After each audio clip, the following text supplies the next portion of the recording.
자고 나면은 악재가 하나씩 나오는 증시인데 아직 악재로 확정적인 건 아닌데 예비 후보 악재 중에 하나가 트럼프 대통령이 파월을 해임하고 싶어 해요. 파월 의장을 해임하는 것 자체가 문제가 아니라 해임하는 의도가 무서운 거죠. 그게 악재로 생각될 수가 있습니다. 트럼프는 파월을 해임하고 싶어 하는데 아이러니한 건 파월을 연준 의장으로 세운 사람이 또 트럼프예요. 본인이 세운 연준 의장을 자기가 끌어내리려고 하고 있습니다. 바이든 대통령이 된 후에도 연준 의장으로 신임을 받아서 연임을 했던 사람이에요. 그래서 임기가 26년 5월까지 연장이 된 겁니다. 그리고 다시 또 트럼프 대통령이 당선됐고 이제 임기가 1년 남았는데 그것도 못마땅해서 트럼프가 빨리 해임을 하려고 하죠. 트럼프 대통령이 자신이 손으로 세웠던 파월 의장을 해임하려는 이유는 뭘까요? 말을 안 들어서. 자기가 원하는 금리 인하를 해주지 않기 때문에가 1번이고 두 번째는 연준을 손에 넣고 싶어 하는 것 같아요. 백악관과 연준은 서로 독립적인 관계인데 만약에 연준을 손에 넣게 되면은 트럼프가 하고 싶은 정책에 손발을 맞춰서 딱딱 움직일 수가 있습니다. 물론 그게 좋은 결과를 내지 않을 가능성도 있죠. 그렇다 하더라도 트럼프가 지금 그린란드, 캐나다, 파나마 운하 다 자기 거로 하고 싶어 하는 마당에 미국 안에 있는 중앙은행을 자기 마음대로 하지 못한다는 거에 대해서 굉장히 불편함을 느끼고 있지 않는가 이렇게 생각을 합니다. 그래서 뉴스를 보면은 파월 해임이 빠르면 빠를수록 좋다. 대놓고 금리 인하해라. 압박을 하고 있는 거죠. 그렇다고 해서 파월 의장이 금리 인하를 할 사람이냐?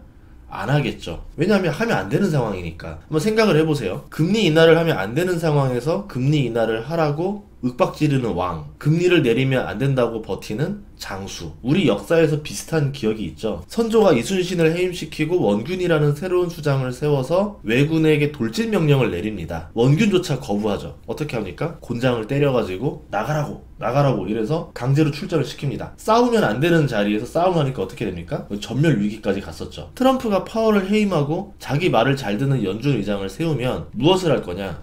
금리 인하를 요구하겠죠. 한 번, 두 번 하려고 바꾸는 게 아니겠죠. 금리를 많이 내리려고 할 겁니다. 금리를 내리는 이유는 트럼프 입장에서는 관세를 해도 물가가 오르지 않는다라고 생각하기 때문에 금리 인하 카드라는 걸 쓰려고 하는 것 같아요. 그 외에도 여러 가지 더 있는데 그거는 조금 더 디테일하게 설명드리도록 할게요. 실제로 이런 냄새를 맡았는지 파월 의장과 다른 의견을 제시하는 연준 의원들 인터뷰가 요 며칠 사이에 좀 보였습니다. 트럼프가 좋아할 만한 취향의 발언들을 티 안 나게 살짝 흘리더라고요. 저는 그런 느낌 받았었거든요. 그자들이 원균이 될 가능성이 높겠죠. 그래서인지 몰라도 파월 의장이 이제 어제 새벽 발언 연설 때 굉장히 강하고 공포스러운 발언을 합니다. 그동안은 시장에 불안 조성하지 않으려고 굉장히 아끼는 발언을 했던 파월이었는데 지금은 위기다라는 말을 해주죠. 연준의 독립성을 지키기 위해서 한 말일 수도 있는데 만약에 금리 인하를 했을 때 어떤 일이 벌어질지를 경고하는 겁니다. 트럼프 관세로 인플레가 연준의 예상보다 심해질 가능성이 높고 경기 침체가 동시에 벌어질 가능성이 있다. 예상보다 어려운 상황에 부닥칠 수 있다. 올해 연준 목표를 달성하기 어렵고 내년에 시도해 볼 수 있다. 2022년으로 돌아가면요. 파월 의장의 발언을 생각해보면 폴 볼커라는 이름을 몇 번 언급했었습니다. 그래서 파월 의장의 발언을 생각할 때는 폴 볼커를 배경 지식으로 생각해 두고 이해하면 좀 좋은데요. 지금의 상황이 과거 1970년대와 흡사하고 스태그플레이션의 위기에 놓여 있고요. 다행히 인플레는 서서히 잡혔고 경기 침체 대신에 경기 호황을 만들면서 이 문제를 해결하는 듯 보였지만 그 경기 호황이 약간 인위적이었어요. 구조적인 해결이 아니라 AI 호황이랑 테크닉적인 요소들이 좀 있었기 때문에 이거는 일시적인 해결이었을 가능성이 있습니다. 어쨌든 문제는 잘 해결을 했는데 인플레가 생각보다 빨리 떨어지지가 않는 거죠. 경기도 서서히 침체로 들어서는 모습으로 가고 있습니다. 미국만 혼자 잘 살 수 있는 게 영원히 될 수는 없어요. 몇 년 잠깐 반짝할 수는 있지만 결국은 글로벌 경기는 같이 따라다니게 됩니다. 자, 이런 상황에서 트럼프가 대통령이 되면서 관세라는 충격적인 무기를 사용합니다. 인플레가 다시 올라갈 가능성이 생겼죠. 그래서 제가 두 가지 시나리오를 만들어 봤는데 경기가 좋은 상황이랑 경기가 침체인 상황에서 관세는 다르게 들어와요. 여러분들 몸이 튼튼할 때 약을 먹는 거랑 몸이 안 좋을 때 약을 먹는 거랑 몸이 받아들이는 게 다르겠죠. 그런 상황입니다. 경기가 좋은 상황에서 관세가 약하게 부과된다? 약한 인플레를 만들겠죠. 시장이 견뎌낼 수 있어요. 이것 때문에 증시가 위기가 오지 않습니다. 경기가 좋은 상황에서 관세가 강하게 부과된다? 강한 인플레, 급격한 금리 인상이랑 비슷한 충격이 옵니다. 이것도 시장이 견딜 수가 없어요. 아무리 좋은 상황이라 하더라도. 경기가 침체인 상황에선 더하겠죠. 약한 관세를 부과한다 하더라도 이게 약한 인플레라 더 더해집니다. 소비가 바로 위축되는 결과로 나아지겠죠. 경기 침체가 더 심해집니다. 강한 관세를 부과한다? 이거는 강한 인플레, 급격한 금리 인상 충격입니다. 경기가 나쁜데 급격한 금리 인상하면 어떻게 될까요? 폴 볼커 시즌이랑 똑같아지는 거죠. 시장이 붕괴될 수가 있어요. 지금은 경기가 더 이상 좋아지지도 않고 고용이랑 소비가 서서히 둔화되는 기미를 보이고 있습니다. 그런데 관세율을 100년 전에 스무트 훈리법을 연상시킬 정도로 충격적으로 지금 발표하고 있는데, 저금리 신자유주의 무관세에 중독된 경제에서 고금리 보호무역 고관세라는 정반대의 정책을 내고 있죠. 100년 전에는 그래도 이렇게 시장이 넓지 않았었고 신자유주의라는 개념도 없었고 무관세라는 개념도 없었던 시절에 벌어진 거였는데, 지금은 완전히 지금 상극의 정책을 내놓은 거예요. 시장의 균형이 깨져버릴 수가 있겠죠. 소비가 즉시 감소할 수가 있습니다. 소비가 즉시 감소하기 때문에 물가가 오르지 않을 것이다 라는 의견들도 있어요. 경기 침체가 너무 심각해서 도저히 물가가 오를 수 있는 상황이 아니야 라고도 생각을 하는데, 이거는 공급이 계속 살아있다라는 개념에서 생각하는 거고, 소비가 급격히 망가지면 어떻게 될까요? 고용 박살나고 투자의 붕괴로 이어집니다. 실업자가 늘어나고 이미 신용에 중독된 기업들, 그러니까 대출을 끌어쓰는 게 자연스러운 일이 된 상황에서 기업들이 많이 파산하게 될 거예요. 여기에 고금리 상황이라서 기업의 파산 속도가 굉장히 빠를 겁니다. 소비가 감소하면 공급도 줄어든다는 얘기예요. 소비가 줄는데 공급이 줄어들면 어떻게 됩니까? 가격이 생각보다 안 떨어지는 거죠. 여기다가 이제 블록화되죠. 보호무역 관세에 들어가죠. 물건 자체가 흔하지가 않은 거예요. 귀해지는 겁니다. 고금리에도 증시가 버텼었던 이유는 미국 경기가 호황이니까 돈을 나름대로 잘 벌어서 이자가 비싸도 버틸만 했었던 거고요. 그러면 미국의 부동산 문제로 벌어질 수가 있는 건데, 부동산은요 대부분 명의는 자기 거지만 서로 잘 알잖아요. 자기 거라 말하면 솔직히 쪽팔리잖아요. 어디 겁니까? 은행 거죠. 은행에서 빌린 부채로 거의 다 구성되어 있는 게 자기 부동산입니다. 그러니까 부동산 가격의 상당 부분이 대출로 이루어져 있다. 그럼 이 대출은 뭐로 또 되어 있느냐? 신용을 통해서 창출됩니다. 다 은행 돈이 아니에요. 은행도 여기저기서 빌려온 돈에다가 중앙은행에서 빌려온 돈까지 해가지고 어떻게 연끌해서 이 부동산 담보대출로 돈을 빌려주는 겁니다. 레버리지를 엄청나게 걸기 때문에 그 대출 마진이 약간 있긴 하지만 대출을 워낙 많이 일으키니까 은행들이 벌어들이는 수익, ROE가 높게 나오는 것 뿐인 거죠. 경기가 좋을 때는 대출을 못 갚을 확률이 낮아요. 그래서 어느 정도 대손 충당금만 쌓아두면은 신경 안 써도 됩니다. 일반적으로 못 갚는 경우가 많지 않으니까. 근데 대출을 못 갚는 사람이 빠르게 늘어난다?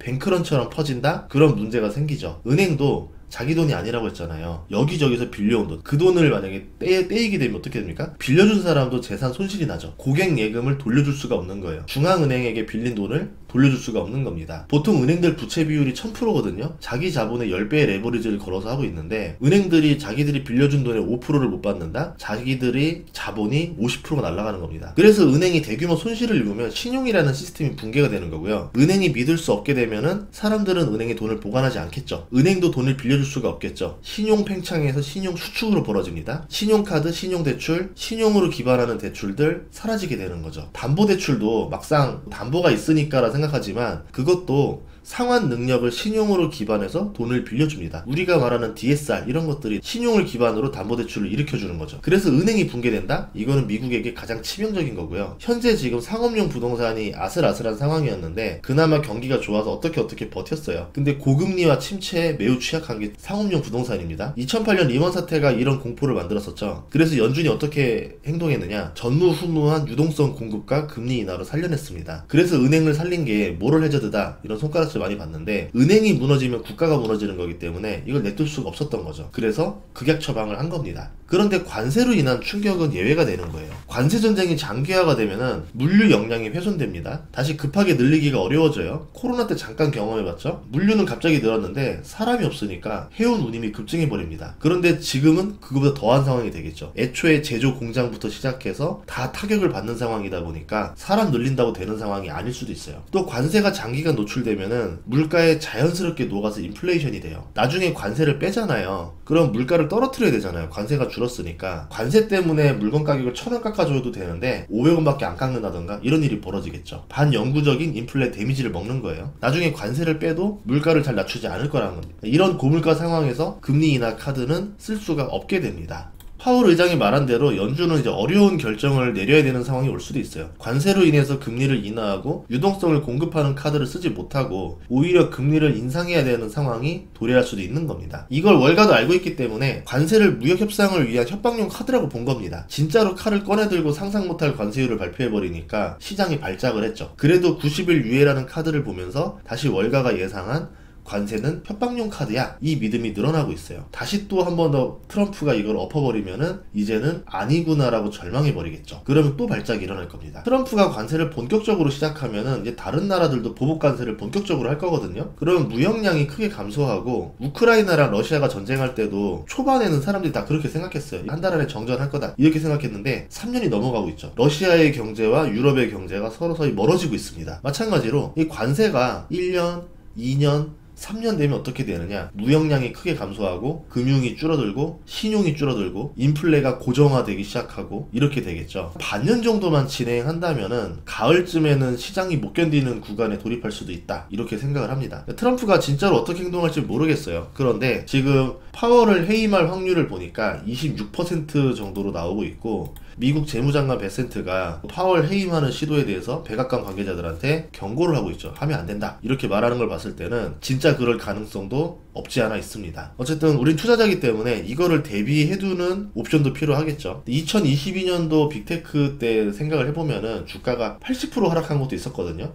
이때 저점 매수를 했다면 좋았겠지, 이렇게 다 생각을 하지만 대부분 다 주식 비중이 최대치였을 거예요. 2021년에 광기장이었기 때문에 현금 두면 뭐해, 주식 사서 돈 벌어야지, 이랬던 시기라 다들 현금이 없었던 거죠. 2024년 초에 전고점을 돌파합니다. 그러면서 사람들 손실이 플러스로 바뀌어요. 자산의 여유가 생기면서 추가 매수 여력이 나옵니다. 그리고 해외 자금들이 투자할 데가 없으니까 미국으로 쏠렸죠. 그래서 2024년에 나스닥이 30% 가까이 상승을 합니다. 지금 나스닥 지수 기준으로 보면은 24년 대비 10%밖에 상승 못했어요. 그리고 25년 정점 대비 20% 넘게 손실이 났습니다. 그러니까 지금은 여유 있는 투자자와 손실난 투자자가 혼재되어 있기 때문에 어느 정도 내려오면 저점 매수 버튼을 누를 수 있는 투자자가 있는데, 이 구간을 더 내려가서 나스닥 지수가 10% 더 하락한다? 그러면 이제 대부분이 손실난 투자자로 구성되거든요. 그럼 대중의 심리가 바뀝니다. 저점 매수 구간이어도 손실난 주식을 저점 매도해서 종목 교체를 하기는 어려워요. 그냥 이 주식을 들고 가는 게 낫다, 이렇게 판단을 하는 거죠. 그만큼 매수세가 약해진다라는 겁니다. 이 얘기를 왜 하냐면은 현금 비중 확대라던가 비중 축소를 한다던가 종목 교체를 한다던가 이런 것들은 10% 더 하락하기 전에 할 수 있는 옵션인 거지, 상황이 발생하고 나면은